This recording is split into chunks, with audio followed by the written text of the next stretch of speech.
சீமான் அவர்கள் தொடர்ந்து பல பெரிய தலைவர்களை விமர்சனம் செய்தார். பெரியாரா இருக்கட்டும், அண்ணாவா இருக்கட்டும், கலைஞரா இருக்கட்டும். அந்த வரிசையில இப்போ எம்ஜிஆரையும் விமர்சனம் செய்ய தொடங்கியிருக்காரு. இதனால பல எதிர்ப்புகள் எதிர் சைட்ல இருந்து வருது. ஒரு அரசியல்வாதி, ஒரு அரசியல் கட்சி தலைவர் யாரை வேணாலும் விமர்சனம் பண்ணலாம். இதுல என்ன இருக்கு? இத்தனை தலைவர்களை விமர்சனம் செய்யறார் சீமான் அவர்கள். அவருக்கு இந்த மாதிரியான விமர்சனத்தை முன்வைக்க என்ன தகுதி இருக்கு அப்படின்னு சொல்லி கேட்கிறாங்க. 35 லட்சம் பேர் மக்கள் வாக்கு போட்ட தகுதி இருக்குது. தினமும் களத்தில் நிற்கக்கூடிய தலைவர் அப்படிங்கிற வகையில் அவருக்கு இல்லாத தகுதி வேற எந்த தலைவருக்கும் கிடையாது. அதை வச்சுட்டு மட்டும் மற்றவங்களை இழிவாக பேசிட முடியாது இல்லையா? இழிவாலாம் பேசலையே. காமராஜர் தமிழ்நாட்டில் ஒரு மிகப்பெரிய தலைவர். அப்படிப்பட்ட தலைவர் மீது தொடர்ந்து திமுகவினர் அவதூறு பேசுறது, அவங்க மேலெல்லாம் வராத விமர்சனம். அண்ணன் பேசுவது விமர்சனம், அவர்கள் பேசுறது அவதூறு, பொய் பிரச்சாரம்.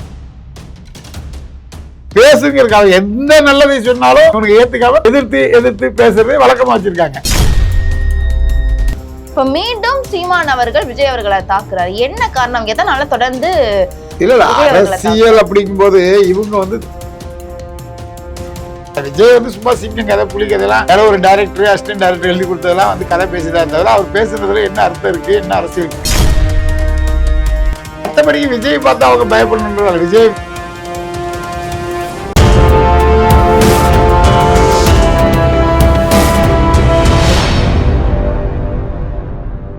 யூ தமிழ் நேயர்களுக்கு வணக்கம். நான் உங்கள் பிருந்தசங்கர். இன்று நம்மோடு சிறப்பு விருந்தினராக இணைந்திருப்பது தமிழ்நாடு நாடார் சங்க தலைவர் முத்து ரமேஷ் நாடார் அவர்கள். வணக்கம் சார். வணக்கம்மா. எப்படி இருக்கீங்க? நல்லா இருக்கும். நீங்க நல்லா இருக்கலாம்? நல்லா இருக்கு சார்.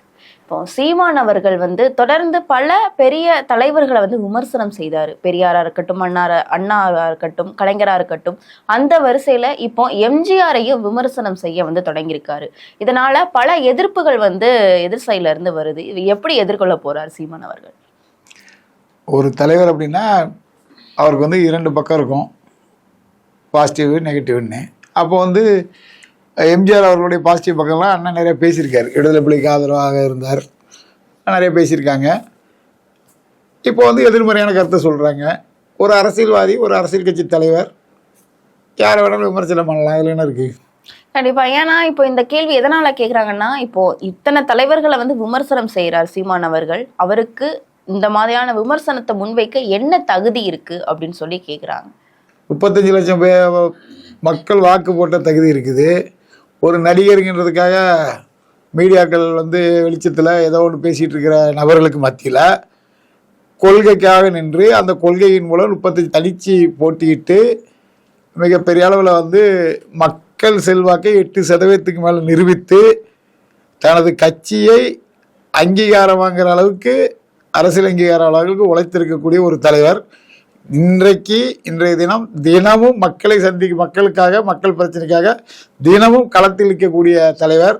அப்படிங்கிற வகையில் அவருக்கு இல்லாத தகுதி வேற எந்த தலைவருக்கும் கிடையாதுங்கிறதானே நம்ம சொல்ல முடியும். எப்படி சார் இது எல்லாருக்குமே அப்படி பார்த்தா, களத்துல இருந்த எல்லா தலைவர்களுமே மக்களுடைய ஒரு அரவணைப்பால தான் இவ்வளவு பெரிய தலைவர்கள் ஆயிருக்காங்க. அவங்கள எப்படி சடார்னு இப்ப வந்தவர் விமர்சிக்கலாம் அப்படின்ற ஒண்ணு? ஏன்னா 35 லட்சம் நீங்க சொல்றீங்க, 35 லட்சம் மக்களுடைய வாக்கு இருக்கு, இதுக்கு மேல என்ன தகுதி வேணும்னு சொல்றீங்க. அதை வச்சுட்டு மட்டும் மத்தவங்களை இழிவாக பேசிட முடியாது இல்லையா? இழிவாலாம் பேசலையே, இது ஒரு விமர்சனம். அதாவது இழிவா பேசின நபர்கள் நிறைய பேர் இருக்காங்க. அப்படி பார்த்தா பெருந்தலைவர் காமராஜர் தமிழ்நாட்டில் ஒரு மிகப்பெரிய தலைவர். சொல்லப்போனால் அவர் சார்ந்த சாதி ஒரு மிகப்பெரிய சாதி. தமிழ்நாட்டில் கல்விக்கூடங்களாக இருக்கட்டும், ஊடகத்துறையாக இருக்கட்டும், பல்வேறு துறைகளில் முதன்மையாக இருக்கக்கூடிய ஒரு சாதி அவருக்கு பின்னாடி இருக்குது. அப்படிப்பட்ட தலைவர் மீது தொடர்ந்து திமுகவினர் அவதூறு பேசுறது, களங்கப்படுத்துகிற பேசுறது, பொய்ய திரும்ப பேசுறது, அப்படிலாம் நடந்துட்டுருக்கு. அவங்க மேலெல்லாம் வராத விமர்சனம், நேர்மறையாக நடந்த விஷயத்தை வச்சு விமர்சனம் பண்ணக்கூடிய அண்ணன் சீமான் மேலே வருது அப்படிங்கிறது ஏற்றுக்கொள்ளக்கூடிய ஒரு விஷயம் கிடையாது. அதாவது விமர்சனங்கிறது வேறு, அவதூறுங்கிறது வேறு. அண்ணன் பேசுவது விமர்சனம், அவர்கள் பேசுறது அவதூறு, பொய் பிரச்சாரம். அப்படி பேசுகிறவங்க மேலேயே எந்த வித நடவடிக்கையும் இல்லை. நாடார் சமுதாய மக்கள் கடுமையான எதிர்ப்பு தெரிவிச்சிருக்காங்க. பெருந்தலைவர் காமராஜர் தொண்டர்கள் கடுமையான எதிர்ப்பு தெரிவிச்சிருக்காங்க. சொல்லப்போனால் பல்வேறு சமுதாயம் காமராஜர் நேசிக்கக்கூடியவர்கள் இன்றும் இருக்கிறார்கள்.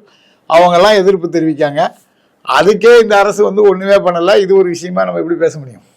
கண்டிப்பா சார். அதை மட்டும் இல்லாம இப்ப வந்து பத்திரிகையாளர் சந்திப்புல ஒரு கேள்வி கேட்கிறாங்க. நீங்க ஆட்சிக்கு வந்தா என்ன பண்ணுவீங்க அப்படின்றப்போ, நான் ஆட்சிக்கு வந்தா ஒரு நிமிடத்தில் வந்து ஊழலையும் லஞ்சத்தையும் ஒழிப்பேன் அப்படின்னு சொல்லியிருக்காங்க. ஊழலும் லஞ்சமும் காலம் காலமா இருந்து வந்துட்டு இருக்கு. இதை எப்படி ஒரு நிமிடத்துல வந்து ஒழிப்பேன் அப்படின்னு சொல்றது எந்த அளவுக்கு சாத்தியம்? இது அவருடைய தன்னம்பிக்கை, அவருடைய அவருக்கு ஒரு செயல் திட்டம் வச்சிருப்பாரு இல்லையா, அதனால நம்ம ஒரு செயல் திட்டம் வச்சிருக்கோம். நம்மளுடைய செயல் திட்டம் மூலம் ஊழலையும் லஞ்சத்தையும் ஒரு நிமிடத்தில் ஒழிக்க முடியும் அப்படின்னு அவர் நம்புறாரு.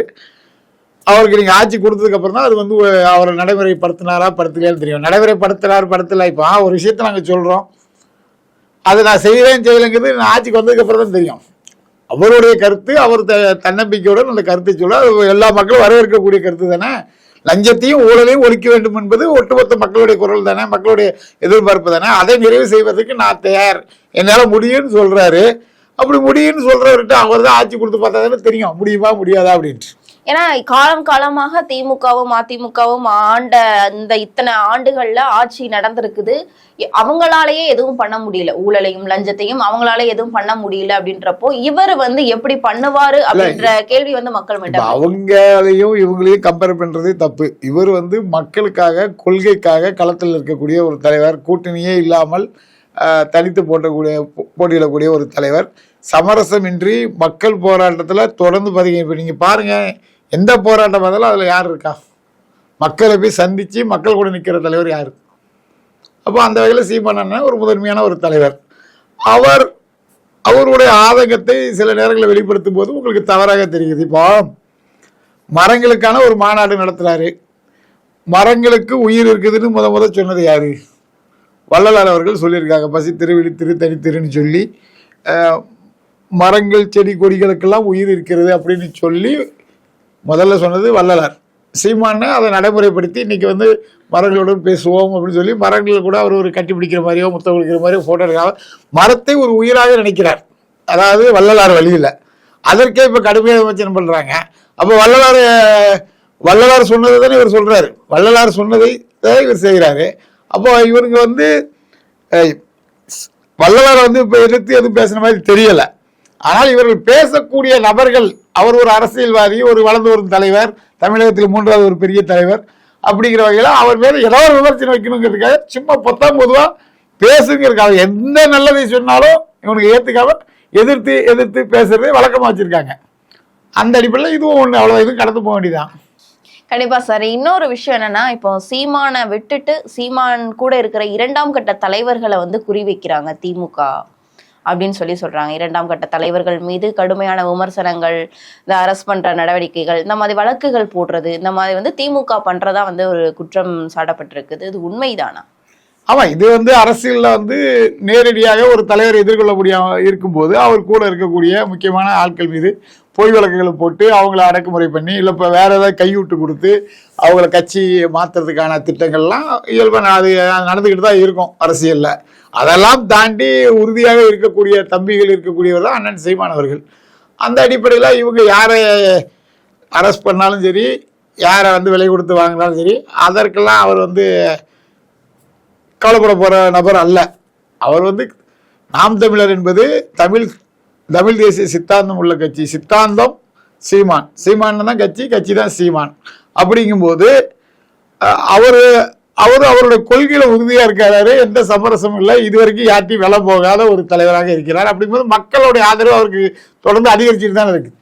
இப்போ கூட முந்தானத்து பஸ்ல வரும், அப்போ சாதாரண பெண்களே பேசிக்கிறாங்க, சீமான் வந்து மரத்துக்கு கூட மாநாடு நடத்துறாரு, அப்போ அவர் எவ்வளோ ஒரு மனித நேயம் உள்ள மனிதராக இருப்பார், நம்ம ஏன் அவருக்கு ஓட்டு போடக்கூடாதுன்னு சொல்லி பஸ்ஸில் யதார்த்தமாக பேசிட்டு வர பெண்கள் பேசக்கூடிய இடத்துல தான் இருக்குது. அதனால 2020 26 மிகப்பெரிய மாற்றத்தை உருவாக்குறதுக்கான சூழல் இருக்கு. ஏன்னா இப்போ 2026 மிகப்பெரிய மாற்றம் உருவாகும் அப்படின்னு சொல்றீங்க. இருந்தாலும் கூட இப்போ விஜய் அவர்களும் அதே தான் சொல்றாங்க. விஜய் வந்து கடுமையா வந்து சீமான் அவர்கள் முன்னாடி விமர்சனம் செய்திருந்தாரு. பின்பு விஜய் மாநாட்டுல வந்து சீமான் அவர்களையும் தாக்கி விஜய் அவர்களை விமர்சனம் செய்தாரு. இப்ப மீண்டும் சீமான் அவர்கள் விஜய் அவர்களை தாக்குறாரு. என்ன காரணம்? எதனால தொடர்ந்து இல்ல அரசியல் அப்படிங்கும் போது இவங்க வந்து சீமான தமிழ் தேசிய அரசியல்வாதி, அவர் வந்து திராவிடமும் தமிழ் தேசியமும் மிக்சர் பண்ண ஒரு அரசியல்வாதி. அப்படிங்கும்போது இயல்பாகவே ஒரு மோதல் உருவாயிடும். அதாவது தனிப்பட்ட நட்பு, அண்ணன் தம்பி பாசம், அதெல்லாம் வேற. கொள்கை ரீதியாக இவர் வந்து பெரியாரை வந்து முன்னே தமிழ் தேசிய அரசியல் பேசிக்கிட்டு திராவிட அரசியலுக்கு முக்கியத்துவம் கொடுக்குற மாதிரி அவங்க அதை முன்னெடுக்கிறாங்க விஜய். அப்படிங்கும்போது இயல்பாக இவங்களுக்கு 2 பேருக்கும் மோதல் வந்துடும்ல. தமிழ் தேசியம் திராவிடம் அப்போ 2 மோதல். அதுக்கு தான் அவர் என்ன சொன்னார், நீ வந்து ஒன்று தமிழ் தேசியத்துக்கு ஆதரவாரு, இல்லைன்னா திராவிடத்துக்கு ஆதரவாரு, அங்கிட்டு இல்லாமல் இங்கிட்டு இல்லாமல் நடுரோட்டில் நிற்காத அப்படிங்கிறத அந்த ஒரு விமர்சனம் பண்ணாங்க இல்லையா. அது மற்றபடிக்கு விஜய் பார்த்து அவங்க பயப்படணுன்றாங்க. விஜய் அதாவது சீமா 2014 அரசியல் காலத்தில் இருந்துட்டு இருக்காங்க. பல்வேறு முறை எலெக்ஷனில் நின்று அவங்களுக்கு பழுத்த அனுபவம் இருக்குது. இன்றைக்கி வந்து தனித்து போட்டியிட்டு தமிழக வரலாறுலேயே எந்த கட்சி கூடயும் கூட்டணி வைக்காமல், இது சொல்லப்போனால் இந்திய வரலாறுலேயே எந்த கட்சியும் கூட்டணி இல்லாமல் தனித்து போட்டியிட்டு கட்சியை அங்கீகாரம் வாங்குற அளவுக்கு முன்னேறின கட்சி அப்படின்னு பார்த்தா நாம் தமிழர்கள் தான். அதாவது படிப்படியாக எடுத்த உடனே இப்போ NT ராமராவெல்லாம் கட்சி ஆரம்பித்து 7 மாதத்தில் ஆட்சி பிடிச்சார். அந்த மாதிரி இல்லாமல் கொஞ்சம் கொஞ்சமாக மக்களை புரிய வைத்து அரசியல் களத்தில் முன்னேறி வருபவர் அண்ணன் சீமான். அப்படிங்கும்போது விஜயை பார்த்து அவர் விமர்சனம் பண்ணலாம் இல்லை. விஜய் வந்து சும்மா சிங்கம் கதை புலி கதையெல்லாம் யாரோ ஒரு டைரக்டர் அசிஸ்டன்ட் டைரக்டர் எழுதி கொடுத்ததெல்லாம் வந்து கதை பேசிதான் தவிர அவர் பேசுனதுல என்ன அர்த்தம் இருக்குது, என்ன அரசியல் இருக்குது. நான் ஒரு சிங்கன்றதும் நான் எல்லா கட்சியிலும் நான் தான் வேட்பாளர், இதெல்லாம் வந்து பழைய அரசியல்வாதிகள் நிறைய பேர் சொல்லுவாங்க. 234 தொகுதியிலும் போட்டிடுறது நான் தான் அப்படின்னு ஒரு கட்சி தலைவர் சொல்லுவார். அது இதெல்லாம் வந்து ஏற்கனவே நம்ம பழைய ஸ்கிரிப்டில் படிச்சிருக்கோம், பார்த்துருக்கோம். இது ஒன்றும் பெரிய விஷயம். விஜய் வந்து பாவம் அவர் ஒரு கட்சி ஆரம்பிச்சிருக்காரு. அவர் கமலஹாசன் மாதிரி 4% வாக்கு வாங்குவாரா, இல்லை கமலஹாசனோட படிக்காலமாக 1%, 2% வாக்கு வாங்கி அரசியலை விட்டு வெளியே போவாரா, அல்லது அதிமுக போன்ற கட்சிகளுடன் கூட்டணி வைத்து தன்னுடைய இருப்பை தக்க வைத்துக் கொள்வாரா அப்படிங்கிறத நம்ம போக தான் பார்க்கணும். அது நம்ம அரசியல் களம் தான் முடிவு பண்ணோம். தொடர்ந்து சீமான் அவர்கள் பத்திரிகையாளரை சந்திக்கும் போது எல்லாருமே ஒரே கேள்வி தான் கேட்குறாங்க, நீங்க யாரோடையும் கூட்டணி வைக்கிறதுக்கு வாய்ப்பு இருக்குதா அப்படின்னு. சீமான் அவர்கள் உருக்கமாக இறுதியாகவே வந்து சொல்லிட்டாங்க, நான் செத்து மடிவேனே தவிர கூட்டணிக்கு வாய்ப்பே இல்லை அப்படின்ட்டு. ஆனா அதிமுக வந்து தொடர்ந்து சீமான் அவர்களோட கூட்டணி பேச்சுவார்த்தை நடத்துறாங்க அப்படின்னு சொன்னப்போ இப்ப சீமான் அவர்கள் சொல்லியிருக்காங்க, 2016 ஜெயலலிதா அவர்களே வந்து கூட்டணி கலைத்தார்கள், அப்பவே நான் செல்லல, இப்பயா நான் போயிட போறேன் அப்படின்னு இருக்காங்க. இதற்கு பின்பு வாய்ப்பு இருக்கா சார்? ஏதாவது ஒரு சூழல்ல வந்து வாய்ப்பு இருக்குதா? இல்ல, அவங்க சீமானனை பொறுத்தளவுக்கு கொள்கையில் உறுதியாக இருக்கக்கூடிய நபர். எதற்காகவும் யாருக்காகவும் அஞ்சாமல் பின்வாங்காமல் தான் கொண்ட கொள்கையில 117 தொகுதியில பெண்களுக்கும் 117 பதில் ஆண்களுக்கும், குறிப்பா படித்த பட்டதாரி இளைஞர்களுக்கும் ஒரு முக்கியத்துவம் கொடுக்கணும், ஒரு மிகப்பெரிய மாற்று அரசியலை பண்ணணும், லஞ்சம் ஊழலற்ற ஒரு இதை பண்ணணும், தமிழர்களுடைய வரலாற்றில் தமிழர்கள் செய்த தொழில்கள் எல்லாம் ஒரு நவீனப்படுத்தி உலகத்துக்கே ஒரு மிகப்பெரிய, இப்போ டென்மார்க்கில் எப்படி பால் உற்பத்தி பண்ணி உலக அளவில் முதலிடத்தில் இருக்கோ அந்த மாதிரி தமிழ்நாட்டில் வந்து நம்ம வந்து ஆடு மாடு இந்த மாதிரி இயற்கை சார்ந்த தொழில்கள், சுதேசி சார்ந்த தொழில்கள், கருப்பட்டி, பனம்பால், இந்த மாதிரி விஷயங்கள், அதே மாதிரி ஆடு மாடு, இதெல்லாம் நம்ம பார்த்துட்டு இருக்க தொடர்ச்சியாக இது பண்ணிட்டு இருக்காங்க. அந்த மாதிரி செஞ்சு ஒரு அரசியல் புரட்சி ஏற்படுத்தணும்னு அவர் நினைக்கிறார். இதுக்கு வந்து காலம் ஆகும் இல்லையா சார்? இப்ப திமுகவை வீழ்த்தணும், திமுகவை ஆட்சி கோட்டையில இருந்து வெளியேற்றணும் அப்படின்னா கண்டிப்பா வந்து கூட்டணி கட்சிகள், இருக்கக்கூடிய எதிர்கட்சிகள் எல்லாமே கூட்டணியா அமைந்தால் மட்டும்தான் திமுகவை வீழ்த்தணும் அப்படின்ற சூழல் வந்து இப்ப இருந்துகிட்டு இருக்கு இல்லையா? அதனாலதான் வந்து தொடர்ந்து கேக்குறாங்க, கூட்டணிக்கு வாய்ப்பு இருக்கா அப்படின்னு. இல்ல, அண்ணனை பொறுத்தளவிற்கு நாம் தமிழர் கட்சி என்பதற்கு அவங்க 100% தெளிவாக சொல்லிவிட்டார்கள், கூட்டணிக்கு வாய்ப்பு இல்லை. அவங்க நம்ம பத்திரிகையாளர்கள் தான் திருப்பி அதை கேட்டிருக்காங்க. அது எதுக்கு கேட்காங்கன்னே தெரியல. எந்த மீட்டிங்கில் போனாலும் நீங்கள் இப்படி கேட்கறது இல்லைப்பா, அவரும் உறுதியாக முடியாது சொல்லிட்டாங்க. அந்த மாதிரி ஏதாவது விஷயங்கள் நடந்து கூட்டணி பேசிட்டு இருக்காங்கன்னு சொன்னாலும் அப்போ கேட்கலாம், இந்த கட்சியோட பேசிட்டு இருக்காதா, தகவல் வருதா, உண்மையா இல்லையான்னு. இவங்க சும்மா ஒரு கேள்வி கேட்கணுங்கிறதுக்காக அவர்கிட்ட கேள்வி கேட்க எவ்வளோ விஷயங்கள் இருக்குது. அந்த விஷயங்களை கேட்டு அதை அவங்க கொண்டு போகாமல் சும்மா ஒரு இதுக்காக திருப்பி கூட்டணி வைப்பீங்களான்னு கேட்காங்க. அவர் 100% கூட்டணி வைக்க மாட்டார். அவர் வந்து மக்கள் மீது நம்பிக்கை வைத்திருக்கிறார். தமிழக மக்கள் படித்தவர்கள், பண்பானவர்கள், எல்லா விஷயங்களும் தெரிந்த மக்கள். அதனால் கொஞ்சமாக அவர்கள் மாறுவார்கள்.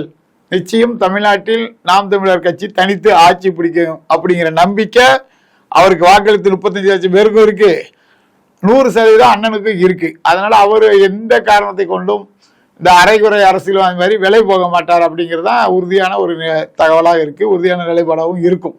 இப்ப தமிழ்நாட்டுல 3வது கட்சியா அங்கீகாரம் பெற்ற கட்சியா வந்து நாம் தமிழர் கட்சி மாறி இருக்கு. ஆனா இந்த வேளையில 2026 இவர்களுடைய வாக்கு சதவீதம் வந்து குறைந்தது ஒரு 12 இருந்து ஒரு 14% இருக்கும் அப்படின்னு சொல்லிட்டு பல அரசியல் விமர்சகர் வந்து சொல்றாங்களே, அந்த அளவுக்கு தான் இருக்குமா சார்? இல்ல, அது மக்கள் தான் முடிவு பண்ணணும். மக்கள் வந்து ஓட்டுக்கு பணம் கொடுக்காமல் நமக்காக அதாவது ஆக்கிரமிப்பு பகுதியில் பிரச்சனைலாம் நிற்கிறது, துப்புரவு பணியாளர் பிரச்சனைலாம் நிற்கிறது, செவிலியர் பிரச்சனைலாம் நிற்கிறது, மாணவர் பிரச்சனைலாம் நிற்கிறது, மீனவர் பிரச்சனைலாம் நிற்கிறது. இப்படி எந்த பிரச்சனை என்றாலும் மக்களுக்காக தொடர்ந்து குரல் கொடுத்து வரக்கூடிய தலைவராக அண்ணன் சீமான் இருக்கிறார். அவருக்கு நம்ம முழுமையா ஆதரவு கொடுக்கணும்னு நினைச்சிட்டாங்கன்னா 2026 அவர் 40% வாக்குகள் வாங்கி முதலமைச்சராக ஆட்சி பொறுப்பு வரதுக்கான சூழல் இருக்கு. நீங்க 13, 12 சுருக்கிறதுங்கிறதெல்லாம் ஏற்றுக்கிட முடியாது. அது வந்து மக்கள் முடிவு பண்ண வேண்டும். மக்கள் நினைத்தால் மிகப்பெரிய மாற்றம் உருவாகும். அது நீங்க எவ்வளவுதான் பணம் 1000 ரூபா 2000 ரூபாய் எத்தனை வரைக்கும் தான் மக்கள் வேலை போவாங்க. இந்த தடவை வேலை போக மாட்டாங்க அப்படின்னு நம்புவோம். அப்படியே இருந்தாலும் பணத்தை வாங்கிட்டு மக்கள் வந்து சீமானனுக்கு வாக்களிக்கிறது கூட வாய்ப்புகள் இருக்கும் இல்லையா? இன்னைக்கு வந்து விழிப்புணர்வு இருக்கு.